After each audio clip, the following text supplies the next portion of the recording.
Hey Tiny Boat Nation, what's going on, guys? Have you ever seen something so sick you just had to brag and blog about it? Well, I had the opportunity, I've gotten permission to do a video diary on this gentleman's boat. His name is John Steer. Check it out. John is a pretty good friend of mine here on the Tiny Boat Nation. He contacted me way back when I first started my Facebook page to try and link up with other DIY boat builders. He's one of the first. And he came to me with his idea of that flat bottom John boat, and you just saw that donor jet ski to the right. He said he was going to build a Jet John and do a lot more stuff to it. So there are Jet John boats out there. There's quite a few of them out there in the YouTube community, but I don't think any of them are going to be quite like this one. This one is, for the record, insane. And this is just the beginning, showing you the beginning process that he was taking. The precision he did, all the modifications. He did serious modifications to this boat. Like, it's not just the interior boat building like a lot of us are doing, it's the entire hull. And here's him cutting out the space for the impeller feed, getting it already there, plotting where the intake for the water is going to come. I mean, there's where pretty much it's starting to get really tied up. It's where it's starting to really get exciting, where he welded it all together, where the box is, where, you know, the impeller port is, and his interworking of how that all works is really good. His skill set is huge.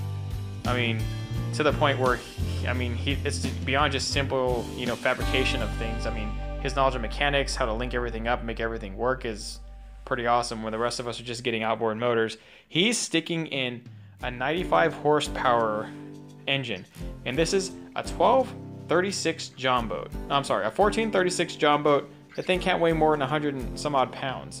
And so just look at it. Pretty insane how he's got this thing going. There is the motor actually linked up to the port. That's the motor he's using right there. I think it's, I don't know, it's a twin, but here's the motor mount. He made his own DIY motor mount right there. And then here's his put in place to hold the motor. And it's looking pretty sick right here. Right here, he was turning heads. He's posting these pictures on our Tiny Boat Nation Facebook page, and he's just, you know, everybody's at a loss for words because nobody's doing anything like this. And so I'm like, all right, John.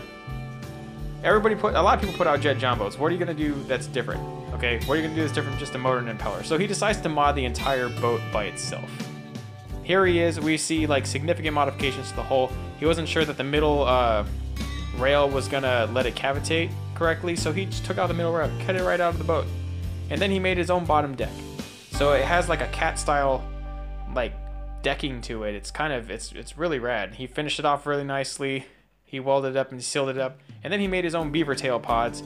Now, done correctly, beaver tail pods add extra buoyancy, so it's going to be even flatter. I mean, it probably has an extra between 100 and 200 pounds of you know, initial buoyancy just by water displacement alone from the pods. And then he has drain ports right there, and here he will be cleaning them up later on. I mean, that wasn't enough for him, so he cut off the front of his boat. Cut it off. He said, I want to make this a 15 foot boat. So it's at 15.1 inches, I believe. That was the specs he gave me. He ran the rails up, and pretty significant modifications. He ran the framing up. He put in I don't know, what is that, a wench? He put in a wench.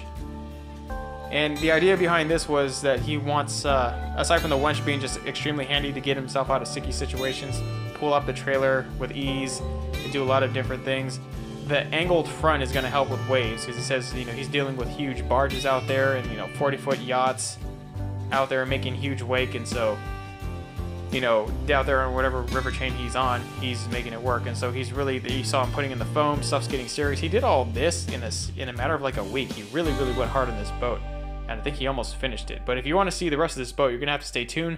You're going to have to check out his channel.